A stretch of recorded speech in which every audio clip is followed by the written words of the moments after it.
यस video पनि हाम्रो post graduate diploma in counselling psychology जुन 1 इयर कोर्स हो त्यस अन्तर्गत पढ्ने paper 3 counselling theories and skill भित्र रहेको युनिट 3 मा रहेको cognitive behaviour theory and technique को सिलेबसमा रहेर हामीले कुरा गर्छौं र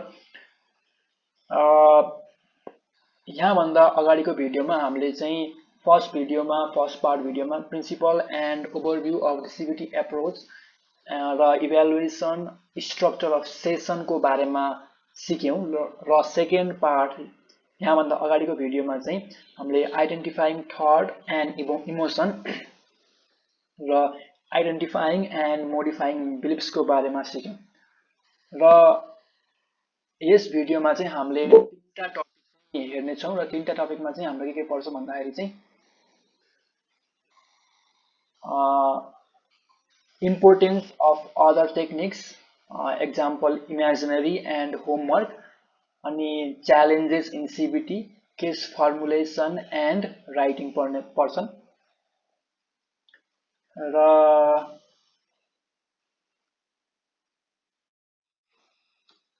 गएका भिडियोहरुमा चाहिँ हामीले चाहिँ प्रिन्सिपल ओभरभ्यू अनि सेसनहरुको स्ट्रक्चर र कसरी हामीले अटोमेटिक थट्स र इमोसनलाई मोडिफाई गर्ने र आइडेन्टिफाई गर्ने र बिलिफ्सलाई हामीले कसरी आइडेन्टिफाई र मोडिफाई गर्ने भन्ने सिक्यौं र यस भिडियोमा हामीले चाहिँ एडिसनल टेक्निकहरुको बारेमा सिक्ने छौं। आउनु सुरु गरौं। सबभन्दा सुरुको हाम्रो टपिक छ importance of other techniques imaginary and homework लेखिएको छ र सबभन्दा पहिला चाहिँ हामीले के बुझ्नु पर्यो भन्दाखेरि चाहिँ सीबीटी मा चाहिँ हामीले विभिन्न किसिमको टेक्निक्स र एक्सपेरिमेन्ट अथवा मेनली टेक्निक्स नै भनौं न टेक्निक्सहरु युज गर्ने गर्छौं जसले चाहिँ क्लाइन्ट्सको थिंकिङ स्टाइल बिहेभियर मुड र फिजियोलोजिकल एराउजल जुन चाहिँ फिजियोलोजिकल रियाक्सन हो त्यसलाई चाहिँ इन्फ्लुएन्स गर्ने गर्छ र हामीसँग रहेका चाहिँ टेक्निक्सहरु चाहिँ 11 वटा छन्। ती टेक्निक्सहरु चाहिँ यस प्रकार छन् problem solving and skills training making decision refocusing relaxation and mindfulness scoping cards graded task assignments exposure role play D pie technique self comparison लास्टमा हाम्रो क्रेडिट लिस्ट रहेको छ। आउनुहोस् हरेक हामीले यो टेक्निकहरु चाहिँ विस्तृत रूपमा हेर्ने छौं। Problem solving and skills training यसमा चाहिँ हामीले क्लाइन्टलाई चाहिँ उसको क्लाइन्टको आफ्नो प्रब्लम चाहिँ सल्भ गर्ने तरिकाहरु सिकाउँछौं अथवा उहाँलाई क्लाइन्टलाई हामीले इन्करेज गर्ने गर्छौं। जस्तै क्लाइन्टले पहिला पनि कुनै प्रब्लमहरु सल्भ गर्नु भएको थियो होला अनि त्यहीलाई एक्जाम्पल लिएर अथवा त्यसलाई हामीले रिइन्फोर्स गरेर उहाँलाई फेरि हामीले चाहिँ अहिले रहेको प्रेजेन्ट प्रब्लमलाई सल्भ गर्न इन्करेज गर्न सक्छौं। अनि त्यो बाहेक चाहिँ क्लाइन्टलाई चाहिँ हामीले यसरी प्रश्न गर्न सक्छौं यदि तपाईको ठाउँमा चाहिँ कोही आफ्नो परिवार आफ्नो साथी भइदिएको भए चाहिँ तपाईले चाहिँ कस्तो खाले सल्लाह दिनुहुन्थ्यो होला यो प्रब्लम सल्भ गर्नको लागि भनेर चाहिँ हामीले यसरी सोधौं भने पनि क्लाइन्टलाई चाहिँ प्रब्लमको सोलुसन निकाल्न खोज्नु चाहिँ अलि सजिलो हुने गर्छ। र कतिपय अवस्थामा चाहिँ अब क्लाइन्टलाई चाहिँ प्रब्लम सल्भ गर्ने कुनै स्किल नै छैन भने चाहिँ हामीले चाहिँ क्लाइन्टलाई चाहिँ हेल्प गर्न सक्छौं। त्यसमा चाहिँ हामीले क्लाइन्टलाई चाहिँ कुन प्रब्लम सल्भ गर्ने त्यसलाई पहिला स्पेसिफाई गर्नु पर्यो अनि त्यो प्रब्लमको लागि काम लाग्ने सोलुसनहरुको हामीले लिस्ट बनाउन क्लाइन्टलाई सहयोग गर्यौं अनि त्यो सोलुसनको लिस्टबाट कुन चाहिँ सोलुसन चाहिँ उपयुक्त हुन्छ त्यो चुन्न पनि क्लाइन्टलाई हामी हेल्प गर्छौं र त्यो उपयुक्त सोलुसन इम्प्लिमेन्ट र त्यो सोलुसनको इफेक्टिभनेस को बारेमा हामीले इभ्यालुएट अथवा मूल्याङ्कन गर्न पनि क्लाइन्टलाई हामीले सिकाउने गर्छौं। तर कहिलेकाहीँ चाहिँ प्रब्लम सल्भ गर्ने क्रममा चाहिँ कस्तो समस्या आउन सक्छ भन्दाखेरि चाहिँ क्लाइन्टले चाहिँ आफ्नो अवस्था नै आफू रहेको सिचुएसन नै चेन्ज गर्न पर्ने अवस्था आउन सक्छ। जस्तै हस्बेन्ड या वाइफ एब्युजिभ भएको खण्डमा चाहिँ लिगल सेपरेसन त्यो एउटा उपाय भयो अथवा कुनै क्लाइन्टलाई चाहिँ मन नपर्ने जब छ भने त्यो जब छोड्नु अथवा त्यो जबबाट बाहिर निस्किनु त्यो पनि एउटा प्रब्लम सल्भिङ को तरिका भयो। यस्तो अवस्थामा जहाँ चाहिँ क्लाइन्टलाई चाहिँ एक किसिमको फिजिकल्ली अथवा क्लाइन्ट जहाँ अलिकति भलनरेबल हुनुहुन्छ, त्यो सिचुएसनले गर्दा हामीलाई चाहिँ हाम्रो थेरापीमा प्रोग्रेस हुन चाहिँ गाह्रो पर्ने जस्तो लाग्यो भने चाहिँ हामीले चाहिँ क्लाइन्टलाई चाहिँ त्यो प्रब्लम सल्भ सुरुमा त्यो प्रब्लम सल्भ गर्न सहयोग गर्नेछौँ। जस्तै जुन चाहिँ लिगल सेपरेसन होस् या अथवा कुनै एब्युजिभ किसिमको जब अथवा हाइली डिमान्डिङ जब अथवा क्लाइन्टलाई प्रब्लम दिने खाले जब होस्, त्यस्तो किसिमको जब भएको खण्डमा त्यो जब क्लाइन्टले चाहेको खण्डमा क्लाइन्टलाई छोड्नलाई इन्करेज पनि हामीले गर्न सकिन्छ।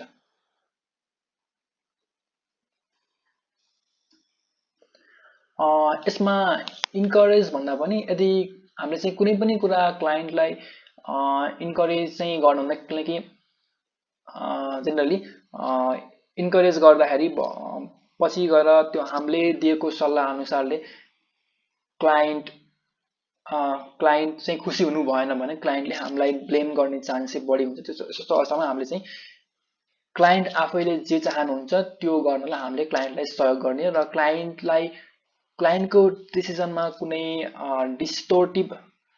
डिस्टोर्टेड अथवा विकृत किसिमको अटोमेटिक थट्स अथवा बिलिफ हाबी भएको छ भने क्लाइन्टलाई चाहिँ हामीले रियलिस्टिक बिलिफमा ल्याएर रियलिस्टिक किसिमको सिनारियो अथवा क्लाइन्टको बिलिफलाई चाहिँ हामीले केही हदसम्म मोडिफाई गरेर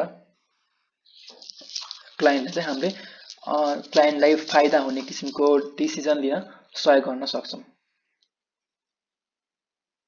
तर यस्तो अवस्थामा चाहिँ क्लाइन्ट आफै नै इफोर्टिभ हुनुपर्छ, किनकि हामीले जबरजस्ती गर्न कहिले पनि हुँदैन। अनि अर्को छ मेकिङ डिसिजन। कतिपय अवस्थामा चाहिँ विशेष गरेर डिप्रेस क्लाइन्टको अवस्थामा क्लाइन्टलाई चाहिँ कुनै पनि डिसिजन लिनको लागि चाहिँ अलिकति समस्या भएको हुनसक्छ। त्यस्तो अवस्थामा चाहिँ क्लाइन्टलाई चाहिँ हामीले एडभान्टेज र डिसएडभान्टेज क्लाइन्टसँग भएको अप्सनहरूको बारेमा एडभान्टेज र डिसएडभान्टेजको खोज्न लगाएर क्लाइन्टलाई चाहिँ डिसिजन लिन चाहिँ हामीले सहयोग गर्न सक्छौँ।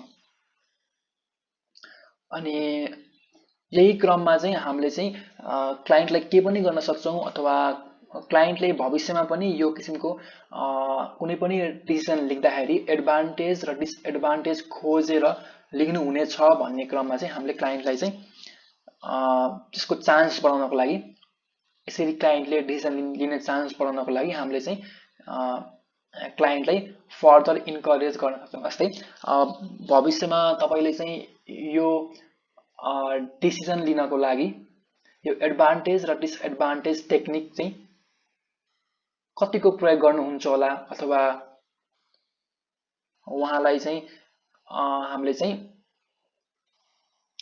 रिहर्स पनि गर्न सकिन्छ भविष्यमा आउने समस्याहरूमा यो एडभान्टेज र डिसएडभान्टेज कसरी युज गर्ने अथवा युज गरेको हामीले इमेजिन गराएर भिजुअलाइज गराएर हामीले क्लाइन्टलाई रिहर्स पनि गर्न सकिन्छ, जसले गर्दा क्लाइन्टले भविष्यमा यो टेक्निक युज गर्ने चान्स बढेर जाओस्। किनकि अल्टिमेटली हाम्रो यो सिबिटीको मेन उद्देश्य भनेको क्लाइन्टलाई आफ्नो थेरापिस्ट आफै बन्न सिकाउनु हो।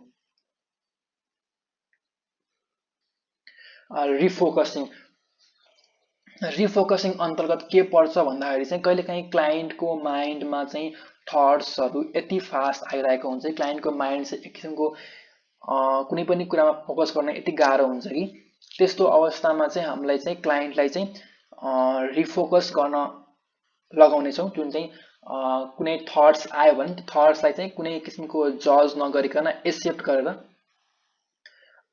गरेर क्लाइन्टलाई चाहिँ अहिले करेन्ट प्रब्लम अथवा अहिले भर्खरै गइरहेको काममा चाहिँ रिफोकस गर्न फेरि फोकस गर्न लगाउन सक्छौँ। जस्तै यहाँ लेखिएको छ, refocusing is particularly useful when concentration is needed for the task at hand, such as completing a work assignment, carrying on a conversation or driving. क्लाइन्टले गर्नुभएको कार्यमा क्लाइन्टलाई हामीले रिफोकस गर्न पनि सिकाउन सक्छौँ। अथवा कहिलेकाहीँ चाहिँ क्लाइन्टलाई चाहिँ रिफोकस गर्न एकदम गाह्रो हुन्छ, जुन चाहिँ अब्सेसिभ थट्सहरू निरन्तर हाबी भएको खण्डमा चाहिँ क्लाइन्टलाई चाहिँ हामीले चाहिँ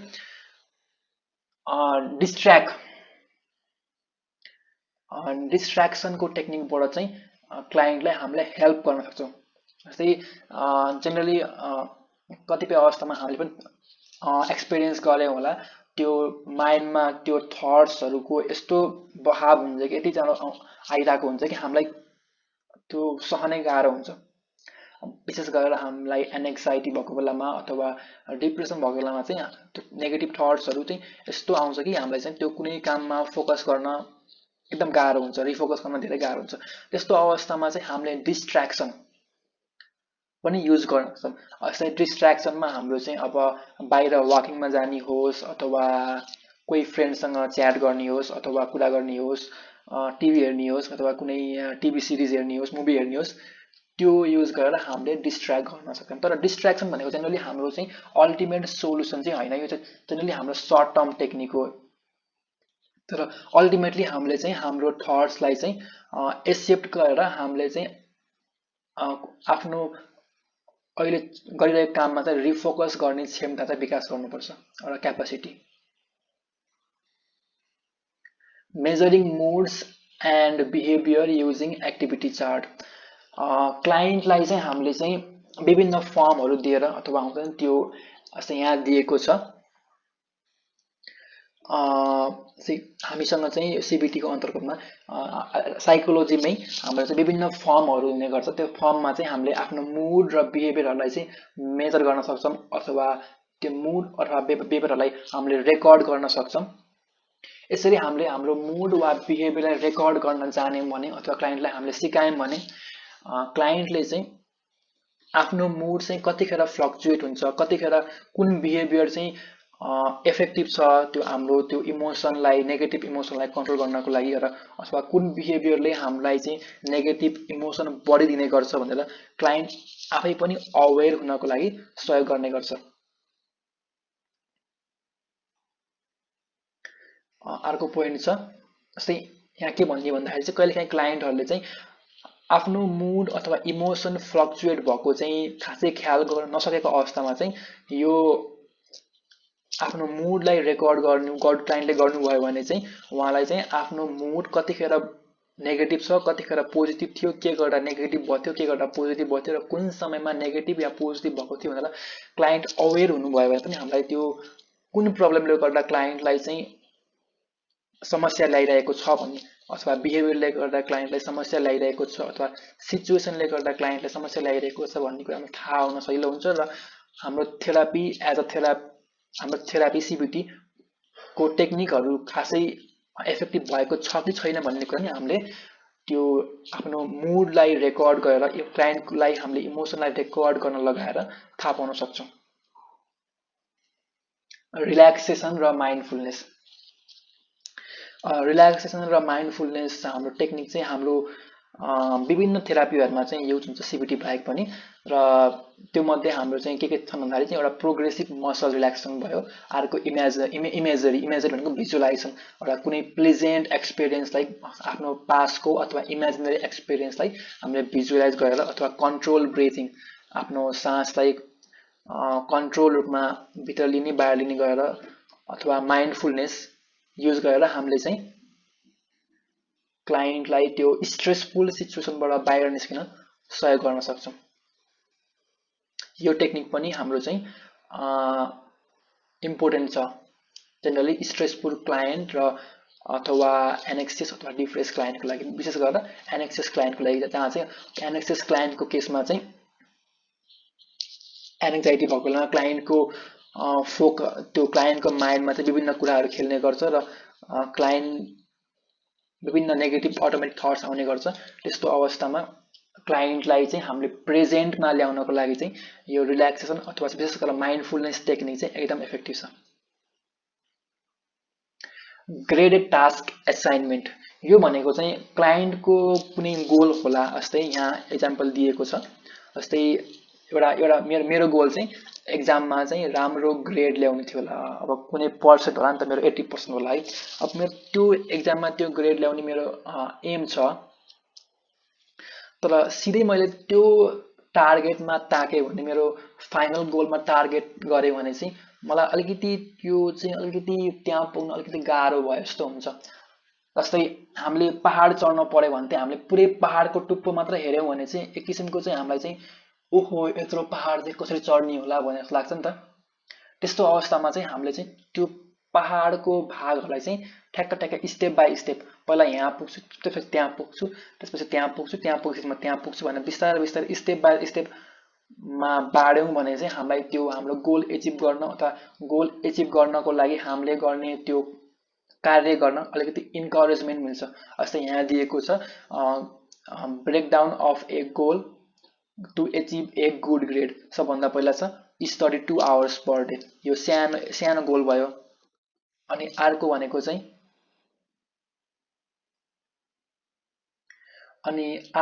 चाहिँ आस्क क्वेसन एट क्लास, त्यो अर्को सानो गोल भयो। अनि अर्को भनेको चाहिँ इम्प्रुभ राइटिङ, त्यो अर्को गोल भयो। अनि अर्को भनेको चाहिँ टेक गुड स्लिप, त्यो पनि अर्को गोल भयो। यसरी हामीले ठुलो गोललाई चाहिँ सानो सानो पिसमा ब्रेक गर्न सक्यौं भने पनि क्लाइन्टलाई चाहिँ त्यो गोलको एचिभ गर्नको लागि एक्सन दिन धेरै सजिलो हुन्छ। यसलाई चाहिँ हामीले ग्रेडेड टास्क असाइनमेन्ट भन्छौं। So यहाँ लिएको छ clients tends to become overwhelmed when they focus on how far they are from a goal instead of focusing on their current step। हामीले चाहिँ यसमा चाहिँ हाम्रो current stepहरुलाई ठ्याक्क बाडेका छौं र त्यो current step हामीले एचिभ गर्दै गयो भने हाम्रो गोल चाहिँ obviously एचिभ हुन्छ। एक्सपोजर जनरली डिप्रेस र एनेक्सियस क्लाइन्टको लागि चाहिँ उहाँहरूले चाहिँ कुनै पनि आफूलाई डिप्रेसिभ गराउने अथवा आफूलाई एनेक्जाइटी दिने कुराहरूलाई एभोइड गर्नुहुन्छ एज अ कोपिङ स्ट्र्याटेजी।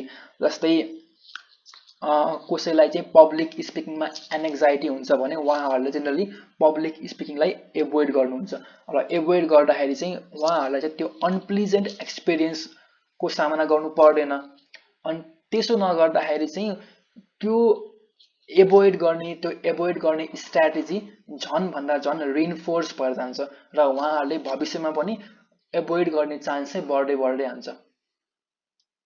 र यसको लागि चाहिँ हामीले चाहिँ एक्सपोजर टेक्निकमा चाहिँ हामीले क्लाइन्टलाई चाहिँ बिस्तारै चाहिँ त्यो क्लाइन्टलाई डर लाग्ने अथवा क्लाइन्टलाई चाहिँ अप्ठ्यारो लाग्ने अनप्लेजेन्ट हुने एक्सपिरियन्समा चाहिँ क्लाइन्टलाई हामीले एक्सपोज गर्दै जान्छौँ। जस्तै एउटा के छ भन्दाखेरि चाहिँ कोही व्यक्तिलाई चाहिँ काइनोफोबिया हुन्छ, कुकुरसँग लाग्ने डरलाई, कुकुरसँग डर लाग्छ भने चाहिँ उहाँहरूले चाहिँ के गर्न सक्नुहुन्छ भन्दाखेरि चाहिँ आफ्नो घरमा चाहिँ सानो कुकुर पाल्नु भयो भने चाहिँ त्यो सानो कुकुरसँग त हामीलाई खासै डर लाग्दैन नि त। अनि सानो कुकुरलाई उहाँले पाल्नु भयो भने चाहिँ एक किसिमको सानो कुकुरसँग हाम्रो दिनदिनै एक्सपोजर बढ्दै जान्छ। अनि त्यो कुकुर पछि गएर ठुलो हुन्छ, तर हाम्रो एक्सपोजर चाहिँ सानो कुकुरबाट सुरु भएको नि त। अनि डेली हाम्रो त्यो कुकुरसँग त्यो एक्सपोजर बढ्दै गएपछि चाहिँ हामीसँग चाहिँ त्यो कुकुरप्रतिको डर चाहिँ केही न केही अवश्य कम हुन जान्छ के। त्यसै गरेर कोही व्यक्तिलाई चाहिँ पब्लिक स्पिकिङ अथवा बाटोमा हिँड्दाखेरि एनेक्जाइटी हुन्छ भने चाहिँ उहाँहरूले चाहिँ बिस्तारै चाहिँ आफूलाई अप्ठ्यारो लाग्ने अवस्थासँग एक्सपोज गर्दै जानु भयो भने चाहिँ उहाँहरूको त्यो एनेक्जाइटीमा अथवा त्यसप्रतिको फियरमा चाहिँ कमी आउँछ। यो एक्सपोजर टेक्निक पनि हामीले क्लाइन्टलाई बिहेभियरल एक्सपेरिमेन्टको रूपमा सिकाउन अथवा होमवर्कको रूपमा दिन सक्छौँ।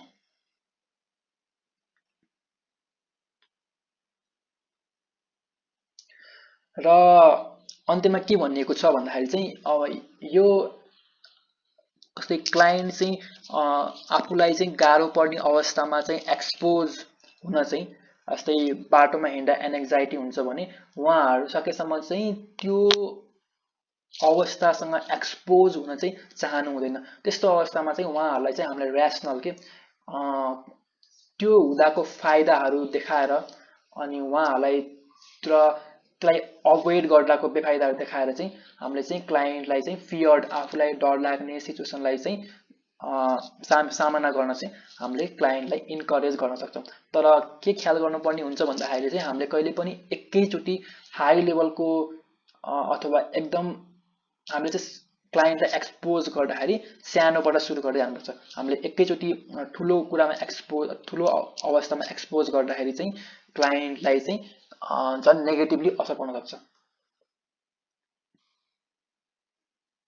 यहाँ लेखेको छ, identify a situation that client is an access of that is just a little more difficult and encourage frequent exposure until they can do it with relative ease. यहाँ त्यही भनियो, यहाँ क्लाइन्टलाई एक्सपोज गर्ने क्रममा चाहिँ हामीले चाहिँ हल्का गाह्रोबाट सुरु गर्ने र पछि त्यो फ्रिक्वेन्सी बढ्दै जाने र अनि पछि त्यो डिफिकल्टी लेभल पनि हामीले बढ्दै जान सकिन्छ। अनि अर्को छ रोल प्लेइङ। कतिपय अवस्थामा कोही क्लाइन्टहरूलाई चाहिँ कम्युनिकेट गर्न स्किल नहुन सक्छ अथवा वान टु वान इन्टरेक्सन अथवा ग्रुपमा इन्टरेक्सन गर्न गाह्रो भएको अवस्था हुन सक्छ, अथवा क्लाइन्टहरूलाई चाहिँ आफ्नो मनमा रहेको कुरा चाहिँ आफ्नो सिनियरलाई अथवा आफ्नो प्यारेन्ट्सलाई भन्न चाहिँ नसकेको अवस्था हुन सक्छ। त्यस्तो अवस्थामा चाहिँ हामीले चाहिँ रोल प्लेइङको मार्फतबाट क्लाइन्टलाई चाहिँ हामीले आफ्नो स्किलहरू प्र्याक्टिस गर्न सिकाउँछौँ। त्यो सोसल स्किल चाहिँ प्र्याक्टिस गर्न सिकाउँ। जस्तै कोही क्लाइन्टहरूलाई चाहिँ आफ्नो टिचरलाई चाहिँ प्रश्नहरू सोध्न चाहिँ अलि अप्ठ्यारो अथवा गाह्रो भएको अवस्था हुन सक्छ। त्यस्तो अवस्थामा हामीले चाहिँ क्लाइन्टलाई चाहिँ हामी चाहिँ एज अ थेरापिस्ट टिचर बनिदिएर अनि क्लाइन्टलाई चाहिँ क्लाइन्ट हिमसेल्फ बन्न लगाएर चाहिँ रोल प्लेइङ गर्न सक्छौँ। त्यस्तो गर्दाखेरि चाहिँ क्लाइन्टको त्यो सोसियल स्किल अथवा त्यो कम्युनिकेसन स्किलमा इम्प्रुभमेन्ट आउँछ र क्लाइन्टले पछि गएर त्यो स्किल चाहिँ आफ्नो डेली लाइफमा एप्लाई गर्ने चान्स पनि बढ्दै जान्छ।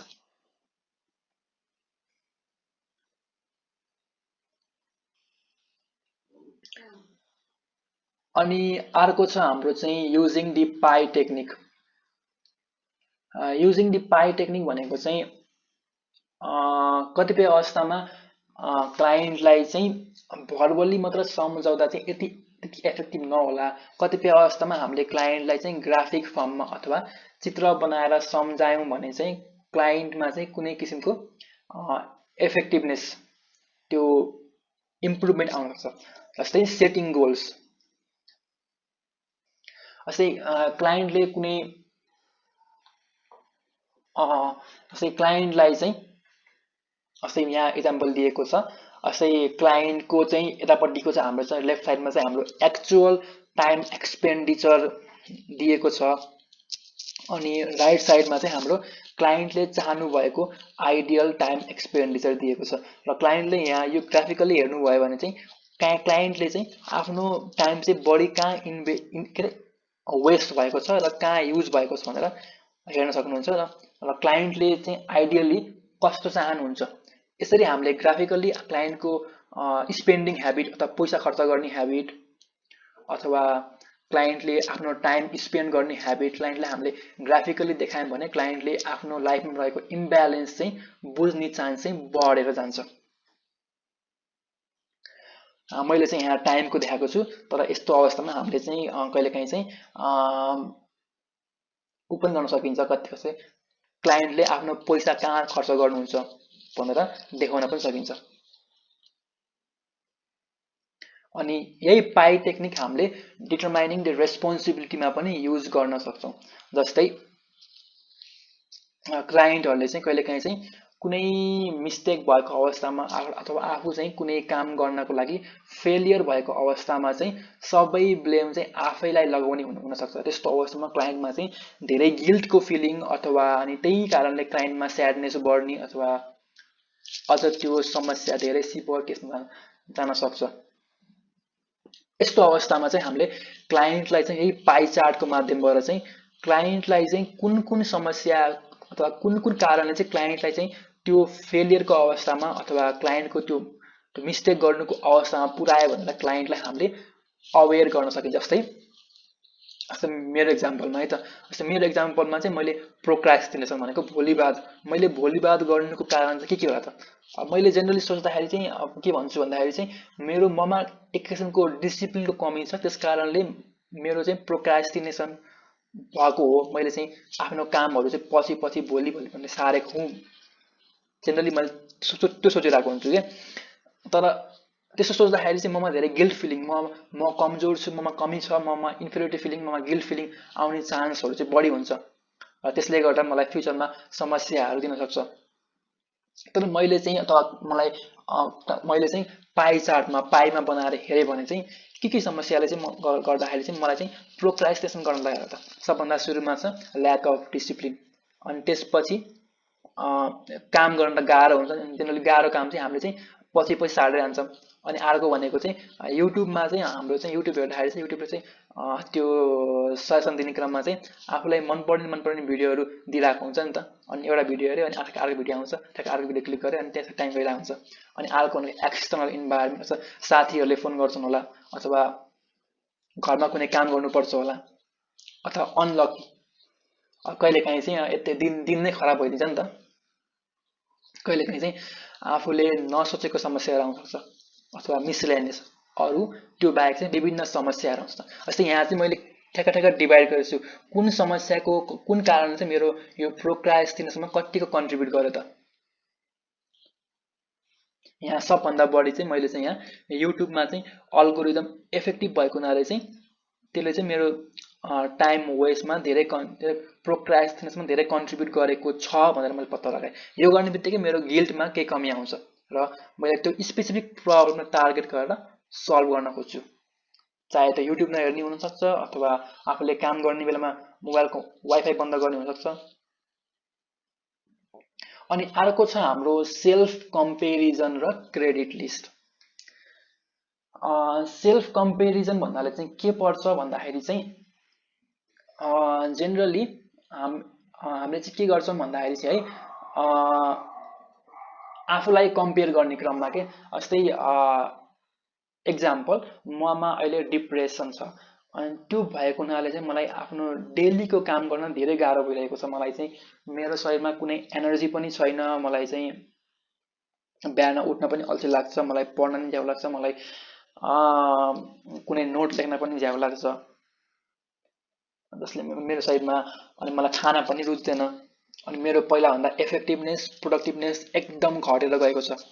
त्यस्तो अवस्थामा मैले चाहिँ आफूलाई चाहिँ जुन चाहिँ मेरो पहिलाको एकदम त्यो 1-2 वर्ष अगाडि जब म डिप्रेस थिएन, जब म एकदम प्रोडक्टिभ थिएँ, त्यो अवस्थासँग कम्पेयर गरेँ भने चाहिँ म अभियसली म चाहिँ आफूलाई धेरै कमजोर भएको, अथवा धेरै पहिलाभन्दा धेरै बिग्रेको सोच्छु नि त, धेरै अल्छी भएको सोच्छु, अथवा ममा झन् गिल्टहरू बढ्दै जान्छ। अथवा मैले अहिले डिप्रेस भएको आफूलाई चाहिँ मेरो रोल मोडल, मेरो कुनै अब फेमस साइन्टिस्ट होला, अथवा फेमस हुन्छ नि मैले मन पराएको व्यक्ति, अथवा मैले त्यो फलो गर्न चाहेको व्यक्तिसँग कम्पेयर गरेँ भने चाहिँ obviously there will be problem. त्यही भएर चाहिँ यसमा चाहिँ हामीले चाहिँ क्लाइन्टलाई चाहिँ आफूलाई चाहिँ त्यो अहिले क्लाइन्टले हाम्रो डिप्रेसन अथवा एनेक्साइटी भएको छ र त्यो अहिलेको अवस्थालाई चाहिँ क्लाइन्टलाई चाहिँ हामीले त्यो पहिला जतिखेर क्लाइन्ट एकदम हुन्थ्यो, एकदम प्रोडक्टिभ हुनुहुन्थ्यो, जतिखेर क्लाइन्टलाई एनेक्साइटी पनि थिएन, डिप्रेसन पनि थिएन, क्लाइन्टलाई चाहिँ हामीले त्यो अवस्थासँग कम्पेयर गर्न हुँदैन है भनेर सिकाउने गर्छौँ। हामीले के भन्छौँ, teach the client to make more functional comparison which is to compare himself at the worst point. र यसो गर्दाखेरि क्लाइन्टले चाहिँ आफूमा आएको सुधारलाई पनि नोटिस गर्ने चान्स बढी हुन्छ। किनकि यदि क्लाइन्टले चाहिँ आफू चाहिँ एकदम बेस्ट पोइन्ट, जतिखेर क्लाइन्ट चाहिँ एकदम प्रोडक्टिभ भएको बेलामा कम्पेयर गर्नुभयो भने त अहिलेको बेलासँग कम्पेयर गर्नुभयो भने चाहिँ क्लाइन्टलाई चाहिँ गिल्ट फिलिङ आउने बढी हुन्छ, अथवा क्लाइन्टले चाहिँ एकदम प्रोडक्टिभ व्यक्ति आफ्नो रोल मोडलसँग कम्पेयर गर्नुभयो भने पनि क्लाइन्टलाई चाहिँ आफू चाहिँ उनीहरू जस्तो इफेक्टिभ नभएकोमा आफूलाई गिल्ट फिल हुने चान्स चाहिँ बढी हुन्छ। त्यस्तो अवस्थामा क्लाइन्टलाई चाहिँ हामीले क्लाइन्टको वर्स्ट पोइन्टमा क्लाइन्ट कस्तो हुनुहुन्थ्यो त्यो पोइन्टसँग हामीले क्लाइन्टलाई कम्पेयर गर्न सल्लाह दिन्छौँ, सिकाउँछौँ। क्रेडिट लिस्टमा चाहिँ हाम्रो के पर्छ भन्दाखेरि चाहिँ कतिपय अवस्थामा क्लाइन्टले आफ्नो त्यो डिसफङ्सनल बिलिफ अथवा डिस्टोर्टेड बिलिफको कारणले गर्दाखेरि चाहिँ क्लाइन्टले आफूले दैनिक दिनमा गर्ने चाहिँ राम्रो पोजिटिभ कार्यहरू चाहिँ इग्नोर गर्नुभएको हुनसक्छ। जस्तै right now I am having a depression, जस्तै मलाई हालको अवस्थामा डिप्रेसन छ एक्जाम्पल। अनि त्यस्तो अवस्थामा मैले चाहिँ आफूलाई चाहिँ मेरो त दिन त पुरै फुल्ली एकदम अनप्रोडक्टिभ भएको छ, मैले त केही पनि गर्दिनँ, म त एकदम अल्छी भएछु भनेर सोचिरहेको हुन्छु क्या। त्यस्तो अवस्थामा मैले क्रेडिट लिस्ट बनाएर आफूले मैले दिनमा चाहिँ के कुरा गरेँ त, अस्ति म बिहान उठेर यस्तो अवस्थामा पनि मैले बिहान उठेर ब्रस गरेँ, मैले हेल्दी खानेकुराहरू खाइरहेको छु, अथवा मैले चाहिँ पढ्ने कोसिस गरिरहेको छु भनेर हामीले लिस्ट बनायौँ भने चाहिँ क्लाइन्टमा चाहिँ केही न केही चाहिँ इम्प्रुभमेन्ट अवश्य आउँछ। जस्तै यहाँ लेखिएको छ जस्तै डिसफङ्सनल कम्पेरिजन अथवा हाम्रो डिसफङ्सनल बिलिफको कारणले they tend to notice the data that will be construed or negative and tend to ignore discount or even forget the information that is positive. यस्तो अवस्थामा हामीले क्रेडिट लिस्ट युज गरेर आफूले दैनिक लाइफमा गर्ने पोजिटिभ कुराहरूको लिस्ट बनायौँ भने, क्लाइन्टलाई त्यो लिस्ट बनाउन सिकायौँ भने चाहिँ क्लाइन्टको मुडमा पक्कै नै इम्प्रुभमेन्ट आउनेछ।